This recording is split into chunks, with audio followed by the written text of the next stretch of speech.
ही जानकराला मतदान पुढाऱ्यांचं काम आहे की जानकरला साहेबाला मतदान का तर पुढाऱ्यांनी पैसे आणून खाल्लं होतं, मग पैशाच्या मागे जनता गेली नाही ना.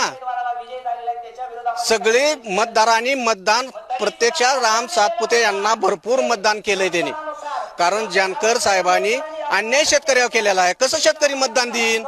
जानकर साहेबांनी कारखाना विकून खाल्ला, शेतकऱ्याचं शेअर बुडवलं, शेतकऱ्याचं काय ठेवलं आणि गरुड बंगला बांधला. नाही अजिबात नाही. हे मशीनवर त्यांचा आणायचा फक्त प्रयत्न केला जातोय. किंवा मार्केटवाडीत तसा प्रयत्न नाही, काही नाही. ती कसं घेतलं तर 4 पुढे फक्त मशीनवर आणायचं म्हणून हे केलंय. सभेला सर्व लोक हे बाहेरचे लोक आहेत, गावातील लोकांचं प्रमाण खूप कमी आहे हे लक्षात ठेवायचंय. आणि एक मिनिट असं की मी स्वतः धनगर समाजाचा आहे. धनगर समाजाला मतदान न करता आम्ही गावातल्या सर्व धनगर समाजांना विकासाला मतदान केलेलं आहे हे लक्षात ठेवायचं.